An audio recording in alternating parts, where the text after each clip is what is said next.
같이 읽겠습니다. 이에 거두니 보리떡 5개로 먹고 남은 조각이 12바구니에 찼더라. 아멘. 네, 오늘 말씀은 우리에게 너무나도 유명한 이제 오병이어의 말씀이죠. 떡 5개와 물고기 2마리를 가지고 많은 사람들이 이제 먹이신 이야기예요. 제일 먼저 이제 장소와 때가 나오는데, 장소와 때 참 중요하죠. 저도 이제 말씀 볼 때나 준비할 때 장소나 때에 조금 자세히 알아보곤 합니다. 이 장소, 이 시간에 제가 이제 설교를 해야지 아무 때나 제가 또 설교하면 뭐 듣겠어요? 중요한 거는 이제 그때에 맞는 말씀, 그 시간에 맞는 그 말씀이 있는 거지. 또 다른 데는 또 다른 시간과 다른 말씀이 있는데, 오늘 요한은 때와 장소를 상당히 중요하게 이야기하고 있어요. 때와 장소. 장소는 갈릴리 호수 부근인데, 이 갈릴리 서쪽에 디베랴라고 하는 마을이 있거든요. 디베랴의 갈릴리 바다 건너편으로 가심에, 2절을 보면 큰 무리가 따르니 이는 병자들에게 행하시는 표적을 많이 보았습니다. 그러니까 사람들이 디베랴의 갈릴리 바다, 그 디베랴 쪽에는 이제 사람들이 조금 많은 도움이 필요했던 사람들이 많이 있었어요. 병자들, 그리고 고아들, 그리고 과부들이 많은 동네가 이제 디베랴 지역이었습니다. 그래서 예수님께서 앞장에서 막 38년 된 병자도 고치시고, 이제 물 포도주로 바꾸고, 이런 사건들을 통해서 사람들이 이제 많이 몰려든 거죠. 그러니까 큰 무리라고 하는 것은 예수님이 필요해서 간 사람들이거든요. 예수님을 필요로 해서 갔지만 예수님은 그들을 버려두지 않으시고 먼저 그들을 채워주시죠. 그리고 항상 이제 예수님께서는 이들이 나를 필요로 한 것이 아니라 나를 통해 주어지는 뭔가를 필요로 한다는 것을 알고 있었음에도 불구하고 먼저 이들을 채워주십니다. 우리도 사실 그렇잖아요. 예수님의 필요를 채우기보다 나의 필요를 구할 때도 많았는데, 예수님께서는 나의 필요를 채워주시면서 우리의 눈을 뜨게 하실 때가 참 많이 있어요. 아무튼 저도 예전에 16년도에 성지순례를 갔을 때 요한복음의 순서대로 이제 이스라엘을 돌았던 기억이 있는데, 왼쪽 위에 있는 저 사진이 이제 디베랴 쪽에서 본 사진이에요. 디베랴 쪽에서 본 갈릴리. 그리고 오른쪽에 있는 사진은 오병이어가 있었던 그 산이고, 그 밑에 이제 오병이어 사건을 기념하기 위해서 이제 물고기 2마리 보이죠? 이게 뭐 교회가 있는데, 디베랴라고 하는 이 지역은 갈릴리 호수에 보면 서쪽 딱 가운데 있죠. 근데 이 디베랴라는 곳은 상당히 좀 이스라엘 유대인들에게는 저주스러운 곳이었어요. 왜냐하면 저기 이제 공동묘지들이 있는데, 유대인들의 공동묘지. 그러니까 그런데 이 디베랴란 말은 우리가 흔히 쓰는 유대인 아람어의 말이 아니라, 원래는 로마의 티베리우스 황제에게 잘 보이려고, 그러니까 분봉한 헤롯이죠. 이때 당시에 헤롯이 통치하고 있었는데, 황제에게 잘 보이기 위해서 하나의 도시를 만들어요. 근데 그 도시를 만들 때가 마땅치 않으니까 저기 있던 이제 공동묘지를 싹 밀어버리고 이제 도시를 짓는 거죠. 근데 도시를 지었는데 뭐 지금이나 그때나 마찬가지로 뭐 그런데 누가 가서 살겠어요. 도시를 지었고 집을 만들어 줬지만 정작 이런 곳도 좋으니까 집이 있었으면 좋겠다 하는 사람들만 간 거죠. 그러니까 과부, 고아, 또 이제 장녀 같은 사람들이 이제 여기에서 몰려 살았어요. 그러니까 여기 있던 사람들은 상당히 자신의 뭐 가치관이나 신앙 이전의 생존의 문제에 항상 연관되어 있던 사람들이었어요. 그리고 왼쪽 위에 보면 김네렛이라고 이야기하고 있는 저쪽에서는, 그러니까 우리는 갈릴리 호수라고 이야기하지만 장소를 계속 디베랴라고 하는 것은 이제 그쪽에 있는 의미이고, 김네렛이라고 하는 곳은 이제 위에서 보면 약간 이제 항아리처럼 생겼잖아요. 밑이 좀 크고, 그러니까 김네렛에서 본 갈릴리 호수는 이게 약간 동그랗다가 위로 타원형으로 줄어드는 이 모양인데, 이거는 이제 그때 당시 악기, 이 수금이라는 악기 많이 들어봤죠? 수금이 이제 히브리어로 김네렛이에요. 그래서 거기서 본 갈릴리오는 김네렛이라 부르고, 그러니까 이 모든 것들이 사실 엄청 커서 그런 건데 지역마다 삶의 수준도 다르고 그들의 필요도 사실 많이 달랐어요. 그리고 오늘 디베라라고 하는 것을 계속 요한은 언급함으로써 그가 이제 뭘 이야기하는지 좀 이야기하려고 하는데, 오병이어 사건은 성경 4대 복음에 다 있습니다. 4대 복음에 나오는 유명한 사건들이 몇 개 되는데 이제 기억이 잘 안 나요. 목사고시 볼 때는 이게 그런 걸 다 읽었었는데 몇 개 있는데, 근데 그 네 개의 복음서에서 똑같이 이야기하고 있는 오병이어에서 좀 특별하게 다른 게 있는데, 바로 장소를 계속 언급하는 거죠. 디베랴호수. 요한복음은 계속 이때뿐만 아니라 계속 디베랴 호수를 이야기함으로써 티베리우스 황제의 왕권에 대적하는 하늘나라의 주인이신 예수님을 계속 싸움을 붙여요. 그러니까 하나님의 나라가 이미 예수님이 오심으로 시작됐죠. 그런데 그 하나님의 나라에 상당히 대적하는 곳이 바로 이제 제국의 나라거든요. 당시에 로마죠. 여러분, 하나님의 나라는 하늘의 은혜로서 이 땅이 풍성해지는 나라죠. 그러니까 하나님이 이 땅에 오심으로써, 예수님이 이 땅에 오셔서 죽으심으로 우리 모두가 살게 된 나라가 하나님의 나라지만, 제국은 어떻게 이루어졌죠? 영국이나 수많은 열강들은 주로 누군가를 죽임으로써, 누군가의 재산을 뺏음으로써, 누군가의 아픔으로써 내가 커지는 그런 나라죠. 그 나라가 서로 반대되는 걸 계속 이야기해주고 있어요. 그러니까 예수님의 나라와 이 땅의 나라가 대적되는 그곳이 가장 강렬하게 표현될 수 있는 곳이 이제 디베랴. 결국 오늘 본문도 약간 그렇게 보면 됩니다. 근데 그때가 이제 유월절이라고 이야기하고 있죠. 두 번째로 때인데, 여러분, 요한복음에서 유월절은 딱 3번 나요. 우리가 맨 처음에 얘기했던 그 물이 포도주로 변하는 사건, 그리고 마지막쯤에 예수님이 십자가에 달리실 때 유월절이었고, 지금이 이제 유월절인데, 그러니까 이 유월절의 시간을, 이 세 개의 사건이, 유월절이라고 하는 3개의 사건이 다 이제 어린 양이 죽는 사건이잖아요. 근데 어린 양이 죽음으로써 이 땅이 살게 되는 사건이죠. 그러니까 이 지금의 이 오병이어의 사건도, 하늘의 양식이 주어진 이 사건은 하늘에서 뭔가가 주심으로써 우리 모두가 살게 되는, 모두가 풍성하게 먹게 되는 사건을 이야기하는 거예요. 그러니까 오병이어의 기적은 결국 보잘것없는 작은 음식이 하늘의 은혜로 풍성해지는 사건, 곧 이제 이 땅을 살리는 구원의 사건을 이야기해주고 있습니다. 예수님은 지금 이제 큰 무리의 배고픔을 먼저 이제 부셨어요. 이거는 이제 세상의 필요죠. 이 세상은 뭔가 이제 필요로 해요. 세상의 필요에 이제 제자들을 이제 참여시키는 건데, 제자들이 너희도 안 보라고, 세상이 뭘 필요로 하는지 너희도 보라고 이야기함으로써, 특별히 오늘 말씀은 빌립을 시험하고자 이렇게 이야기합니다. 여러분, 제자라는 존재는 예수님의 시선으로 스승을 쫓아가는 존재잖아요.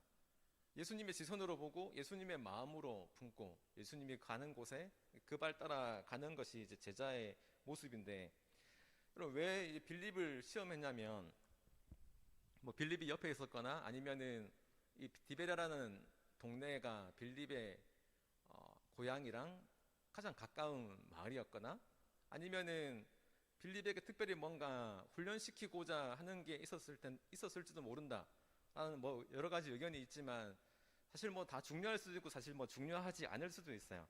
하지만 더 중요한 것은 이제 빌립이 어떤 사람이었느냐라는 거예요. 빌립이 왜 빌립을 이야기했냐면, 여러분, 빌립은 요한복음 14장에 보면 이제 아주 현실적인 사람 두 사람이 예수님의 제자 중에 있잖아요.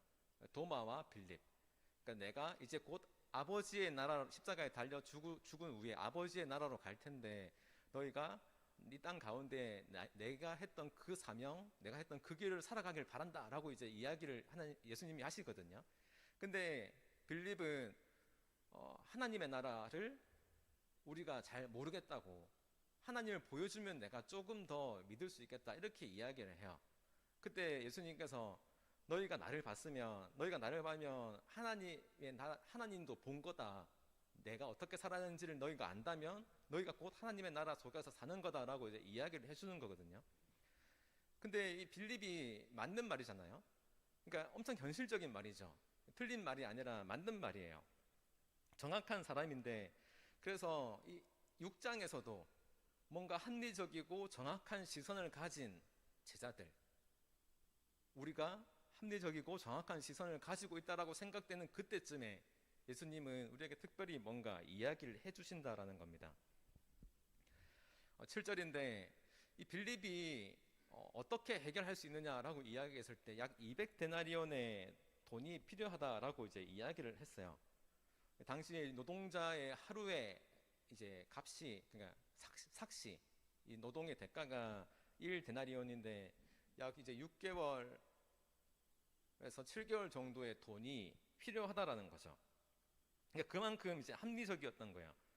근데 빌립이 이렇게 합리적인 자신을 보면서 깊이 깨달아야 했던 게 뭐냐면, 여러분 매사에 최선을 다해서 뭔가 합리적인 사고를 하잖아요. 지금 빌립은 자기의 경험, 자기의 시선, 자기의 노하우, 자기의 감각 이 모든 것을 통틀어서 낸 결론이 이제 200데나리온이었어요. 예를 들어서 여기 한 30명 계시다 하면 제가 점심을 맘스터치 먹겠다라고 하면은 최소한 한 15만 정도는 있어야 우리가 싸이버거 세트라도 먹을 수 있잖아요. 이런 계산들, 제가 평소에 싸이버거 얼마인지도 알고 우리 인원이 얼마 예배 드리는지도 알고 우리가 혹시 더울 수도 있고 덜울 수도 있고 이런 것들을 안 먹는 거 다 감안해서 나는 2개 먹고 싶어 이렇게 하는 거 다 감안해가지고 내가 어떻게든 생각해낸 값이 15만 원일 수 있겠다라고 한 거는 내 모든 능력을 통틀어서 이제 계산한 거죠. 여러분 이 빌립은 모든 것을 다 통틀어서 합리적인 그의 판단을 했어요. 근데 여기에 빌립의 모든 것 중에 없는 게 있는데 그게 뭐냐면 모든 것이 있었지만 빌립에게 있어서는 예수님은 없었던 거죠. 예수님이 거기에 있지 않았어요. 여러분 빌립이 본 예수님은 물을 포도주로 바꾸신 분이고 38년 된 병자를 일으키신 걸 본 사람이죠. 근데 그걸 봤음에도 예수님의 모습을 봤음에도 빌립의 현실에는 예수님이 답이 되지 못한다는 거예요. 여러분 이게 사실은 우리의 시선입니다.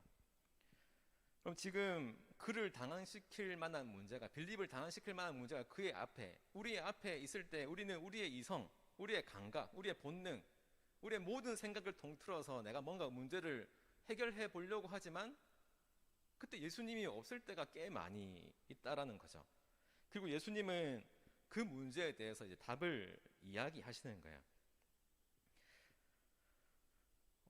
여러분 근데 의외로 우리의 이런 현실을 뛰어넘을 수 있는 방법은 현실적인 시선이 아니라 아주 비현실적인 시선, 비현실적인 현실에서부터 시작된다라는 것을 우리가 알 수 있는데, 어떤 비현실적인 것이 현실이 되냐면, 그러면 안드레가 예수께 나와서 이제 한 아이의 식사를 갖고 왔어요. 보리떡 5개와 물고기 2마리를 가져왔는데 어떻게 갖고 왔는지는 모르겠지만 이 2개가 엄청 귀하죠. 하지만 엄청 보잘것없는 거죠. 귀하지만 보잘것없는 이걸 갖고 왔어요. 그에게 있어서는 엄청 귀하지만 모두에게 있어서는 엄청 보잘것없는 건데, 근데 이 음식은 상당히 이제 애매한 거예요. 지금 왜냐하면 5,000명, 남자면 5,000명인데 그 적어도 여자까지 다, 어린아이까지 다 포함하면 약 2만 명이라고 생각을 합니다. 근데 이 사람을 채우기에는 너무나도 이제 보잘것없는 거잖아요. 제가 주중에 장례가 나고 하면 목사님들이랑 교역자들이랑 이렇게 차를 타고 장례식장에 가요. 그럼 그때마다 가끔씩 권사님들이 차 타고 갈 때 피곤하니까 과일이라도 드시라라고 주시는데 몇 명 갈지 몰라서 부족할지 모르겠다라고 이제 이야기하시면서 줄 때가 있어요. 여러분 보면 이제 차에 많이 타가지고 한 4명 이렇게 타니까 부족하죠. 그러니까 서로 잘 못 먹고 그냥 드세요 드세요 괜찮습니다 괜찮습니다 하다가 그냥 남겨두고 돌아올 때가 있어요. 약간 애매한 것들. 근데 빌립이건 지금 안드레건 그들의 시선은 엄청 정상적이죠. 이성적이죠. 합리적이죠. 누구나 그렇게 생각할 수 있는데 문제는 뭐냐면 이런 이성적인 시선과 합리적인 시선이 문제 해결에는 전혀 도움이 되지 않는다는 거예요. 합리적인 시선과 상식적인 시선이 문제가 뭔지는 파악할 수 있지만 그 문제를 해결할 능력은 없다라는 겁니다. 현실에 아무런 답이 안 되는 것을 볼 수 있어요. 여러분 물론 우리가 상식이 필요하죠. 우리가 현대 교회에서 상식이 너무나도 중요합니다. 몰상식한 경우에 상식이 필요한 사람들이 있지만 여러분 지나치게 우리들의 마음속에 불신적인 부분이 있다면 그것은 상식이 아니라 비현실적인 시선도 이제 필요하다라는 거예요. 상식을 뛰어넘는 시선. 상식은 너무나도 중요하지만 현실의 답이 될 수 없는 경우가 참 많이 있어요. 이것이 이 상식이 때로는 내가 하나님의 일에 하나님의 역사에 한 발 내딛지 못하는 장벽이 될 수도 있는 거죠. 내가 생각하는 상식 때문에 하나님은 방법이 되지 않는다 생각하고 애초부터 하나님을 이용할 생각 없이 내 생각 내 뜻대로 하다 보니까 잘 안 된다라는 거죠. 여러분 하지만 우리가 바라는 거 우리가 정말로 바라는 건 내 상식, 내 능력, 내 환경을 넘어선 뭔가를 우리는 필요로 해요. 우리가 생각하는 그 정도를 넘어선 현실을 뛰어넘어선 뭔가의 도움이 필요한데 이건 사실 뭐 기적이죠. 우리의 삶은 현실이지만 비현실적인 뭔가가 필요하다라고 느낄 때 우리는 하나님을 찾잖아요. 근데 우리는 이미 그 비현실적인 세상을 바라지만 이미 비현실적인 세상 속에 살고 있다라는 것을 깨달아야 돼요. 왜냐하면 우리가 그걸 느끼지 못할 뿐이지. 우리가 생각하는 그 현실, 이 지구의 생태 테두리 안에서만 내가 존재한다는 느낄 뿐이지 우리가 우주가 얼마나 광활한지 그 속에서 내가 얼마나 보잘것없는 존재인지 내가 인지하지 못할 비현실적인 부분에 대해서는 전혀 무감각한 채로 이게 다인 것처럼 살잖아요. 우리의 시선이 딱 이렇다라는 거예요. 우리는 내가 인지하는 수준을 넘어서면 그것이 비현실적이다라고 생각하지만 그것은 사실 현실이죠. 여러분 모세를 통해서 광야의 백성들에게 하늘에 만나가 내렸듯이 지금 디베라의 이 벌판 가운데 예수님을 통해서 하나님의 양식이 내려오고 있습니다. 우리의 시선은 항상 땅에 있어요. 땅. 그래서 우리가 눈에 보이는 것이 전부다라고 생각하면서 살고 있는데 이런 우리들이 예수님을 통해서 하늘의 일들을 보는 거는 상당히 이해하기 어려워요. 하늘에서 과연 어떤 일이 일어나는가, 우리의 삶에 어떤 하나님의 은혜가 일어날지, 우리를 통해 어떤 일들이 일어날지, 우리에게 어떤 하나님의 놀라운 은혜가 임할지는 우리가 이해하기 힘들어요. 하나님을 이해하기는 힘들지만 적어도 우리가 할 수 있는 것은 하나님의 이해할 수 없는 은혜를 누릴 수는 있는 거죠. 우리가 하나님을 다 알 수는 없지만 하나님이 주시는 것을 풍성하게 누릴 수는 있는 거예요. 그게 뭐냐면 이미 우리는 우리의 몸이 하나님의 형상으로 지어졌다라고 이야기하잖아요. 우리는 우리의 몸이 하나님의 어떠한 부분을 마음껏 누릴 수 있는 거죠. 그럼 예를 들어 초속 30만 킬로미터로 내 눈에 들어오는 속도로 달려와서 내 눈에 박히는 어느 무언가의 아름다운 별빛, 어느 무언가 아름다운 폭죽들에 대한 부분, 하나님을 찬양하며 이 자리 속에 주님을 찬양하며 주님께 예배할 때 생기는 나도 모르는 기쁨, 여러분들의 찬양 속에 목소리 속에 내가 느낄 수 있는 그런 기쁨들은 설명할 수 없죠. 이게 왜 기쁨이 생기는지, 왜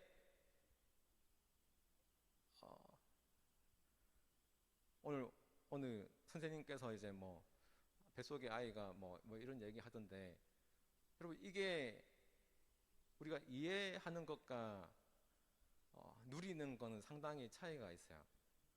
우리는 현실과 비현실을 이해하지 못할 때가 있습니다. 설명할 수 없지만 누릴 수 있는 부분들이 있다라는 거예요. 예수님은 이제 그걸 이야기하는 거예요. 너희가 하늘의 일들을 다 이해할 수 없지만 하늘의 양식을 마음껏 누릴 수는 있다. 그렇게 이야기하면서 이제 10절부터 13절까지 나오는데, 12절 보면 이제 그들이 배부른 후에, 그러니까 뭐 조금씩 떨궈서 다 5천 명을 다 먹었다는 것이 아니라 모두가 다 배부르게 먹었다라는 거죠. 조금씩 배분되지 않는 넘치는 장수였어요. 그런데 이제 거기 있는 사람들 전부는 넘치게 먹었죠. 내가 뭔가로부터 넘치게 먹었지만 내 배를 채우고 내 몸으로 내 안에 들어오는 그 양식을 먹을 때 이 사람들은 내 배가 부르다라고만 생각했지 뭔가 놀라운 일이 나에게 일어났다라고 생각을 못한 거예요. 하늘의 양식이 내 몸에 들어왔다라고 생각을 못한 거예요. 하늘의 예수님의 그 은혜가 내 안에 들어왔다라는 것은 전혀 생각하지 못한 채 그냥 남은 음식들을 이제 버려둬요. 여러분, 제가 왜 이 말을 하고 하나님은 왜 이 말씀을 남겨주셨냐면 우리가 그것을 기억하길 바라는 거예요. 누구로 인해서 하늘의 양식이 우리 속에 들어왔는지, 누구로 인해서 그 양식이 우리에게 전달될 수 있었는지, 누구로 인해서 내가 빈곤 속에서 배부를 수 있었는지를 이야기하는 거예요. 그럼 왜 이게 중요하냐면, 그럼 우리 역시 현실의 눈을 바라보며 현실에 목매이며 허덕허덕하는 존재다라는 거예요. 그리고 현실에 치워져서 사라지고 말 거다라고 하는 그런 존재라고 이제 생각하는 거예요. 하지만 너희는, 예수님이 말하세요. 너희는 어떤 존재냐면 하늘의 나라가, 하늘의 양식이, 하늘의 그 사랑이 너희에게 부어진 존재다. 하나님의 모습이 너희에게 부어진 존재다라고 이야기를 하는 거예요. 너희는 현실적인 존재, 현실에 치우쳐서 막 괴로워와 아파하며 이 문제를 어떻게 해결해야 될지 항상 내 상식, 내 방법, 내 본능으로 해결하는 것이 아니라 너는 하늘과 맞닿아 있는 존재다라고 이야기를 해주는 거예요. 그러니까 이 음식 쓰레기는, 버려진 것들은 음식 쓰레기가 아니라 하늘의 양식의 증거들인 거죠. 이것은 그저 없어질 것들이 아니라 엄청 귀한 것들, 이것이 나를 채웠다고. 이 절망 가운데 있던 이게 나를 채워준 거라고. 그 증거가 이거라고. 여러분, 많은 사람들이 이것들을 몇 개 좀 주워가지고 말려가지고 기념품으로 삼으면서 하나님이 우리에게 주신 은혜다라고 했을지도 몰라요. 물론 예수님은 반대하셨겠죠.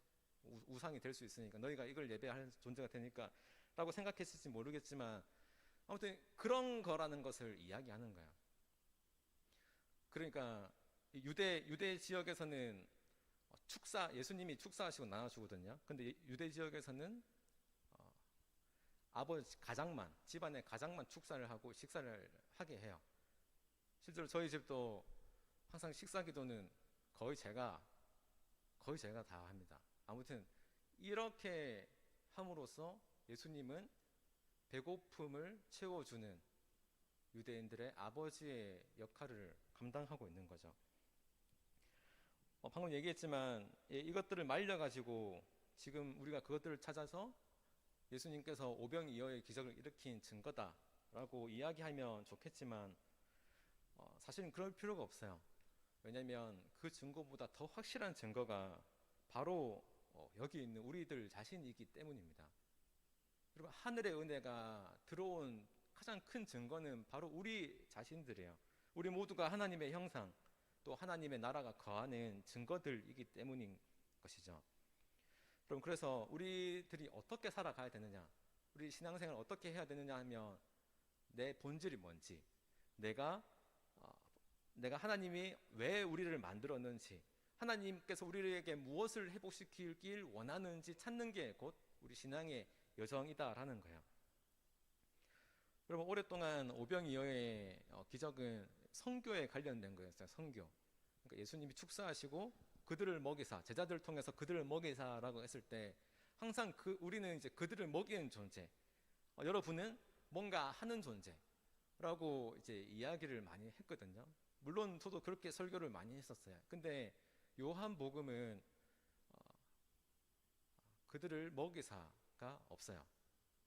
전에도 얘기했지만 요한복음이 다른 복음서보다 맨 뒤에 써졌다 했잖아요. 요한이 이 부분을 몰랐을 리가 없어요. 다른 복음서들이 그렇게 중요시하는 사명에 대한 부분, 선교에 대한 부분을 깜빡했을 리가 없어요. 근데 왜 이걸 했냐면 다른 복음서는 그토록 그의 사명, 그토록 우리의 사명, 우리는 뭘 해야 되는 존재, 우리는 뭘 먹여야 되는 존재, 우리는 현실을 뛰어넘어서 양식을 나눠주는 존재가 아니라 널 그렇게 만드는 존재가 누구인지 보라는 거야. 널 그렇게 채워줄 수 있는 존재가 누구인지, 예수 그리스도가 누구인지 보라는 거예요. 그분으로 인해서 모든 것을 할 수 있으니까 네가 뭔가 하는 존재가 아니라 그분이 채워주시는 존재다라고 이야기를 하고 싶은 거예요. 그러니까 요한복음은 계속 그런 이야기들이 쓰여져 있거든요. 여러분 오늘도 마찬가지입니다. 하늘의 양식이 우리에게 들어오는 이야기예요. 우리가 뭔가 하는 이야기가 아니라 그 양식이 우리에게 들어와서 하늘의 그 기쁨을 마음껏 누릴 수 있는 땅의 존재가 되었다라고 이야기를 하는 거예요. 여러분 우리의 시선은 항상 현실적인 거죠. 항상 상식적인 거죠. 항상 합리적인 거예요. 그러나 내가 구원받은 것과 내가 우리의 삶에 하나님의 은혜가 들어왔다라는 이 비현실적인 상식은, 이 비현실적인 현실들은 우리의 삶에 있어서 너무나도 많다라는 겁니다. 비현실적인 것들이. 여러분 보리떡 5개와 물고기 2마리가 예수님을 통과해서 2만 명을 먹이고도 남기신 그 이유는 비현실적으로 보이는 일이 가장 현실적인 대안이 되게 하는 그분이 누구인지를 이야기해 주시는 거예요. 우리는 현실적인 눈으로 해결하고자 하지만 빌립을 통해서 우리에게 말씀하고 있는 것은 너희의 현실적인 시선이 너희의 현실을 바꿀 수 있는 게 없다라는 거예요. 그리고 너희는 비현실적인 그 하늘의 열매를, 하늘의 양식을 먹는 존재고 그 존재가 너희라는 그 사실을 잊지 말라라는 방식으로 우리에게 말씀해 주고 있는 게 오늘 본문이라는 겁니다. 여러분 우리들은 이 땅의 방식, 이 땅의 질서에 갇힌 채, 내가 내 상식과 내 현실에 갇힌 채 너무 무기력한 존재, 내가 이것까지는 할 수 있고 이것까지는 할 수 없다라고 느끼는 그런 상태가라고 느낄 때가 많이 있지만 예수님께서는 말씀하고 계세요. 너희는 이 땅을 바라보며 살아가는 존재가 아니라 하늘이 부어주신 그 은혜로 사는 거고 하늘의 존재로 이 땅 가운데 사는 거라고요. 너희 존재는 하늘에 속한 거라고. 너희 형상은 하나님의 모습이라고. 너희는 그렇게 살기를 바란다라고 이야기하시면서 예수님은 우리에게 그 삶을 요청하시는 거예요. 그 요청하신 그분은 무엇이죠? 바로 예수님. 예수님은 자기의 생명을 진실로 내어놓을 수 있는 분이죠. 여러분 너무나도 비현실적인 사건이 우리의 진짜 현실이 되게 한 것은 멀리 있지 않습니다. 바로 우리 이 PPT 화면 뒤편에 여러분 아마 본 적 없는 십자가가 있을 거예요. 한 1년 전에 세워진 건데 여러분 이 십자가는 2000년 전에 고문 도구였고 사형 도구였어요. 근데 그런데 그 좌절의 모습이, 절망의 모습이, 고통의 모습이 지금은 뭐가 됐죠? 여러분 예수님은 십자가에서 죽으셨잖아요. 근데 그게 지금 이 땅의 모든 그리스도인들이 우리를 변하게 한 그 도구는 십자가에 달리신 예수님이라고 이야기하는 이 아이러니한 현실, 비현실적인 모습이 너무나 현실이 되었죠. 이미 되어버렸죠. 그럼 십자가에는 절망이에요. 십자가는 좌절이고 십자가는 죽음이지만 그것의 현실은 우리 모두를 지금 이 자리에서 예배 드리게 하는 도구가 된 거예요. 우리의 시선은 항상 현실적인 그것만 보게 돼요. 이 십자가를 2000년 전에 눈으로 봤으면 우리를 좌절케 하는 모습이었겠죠.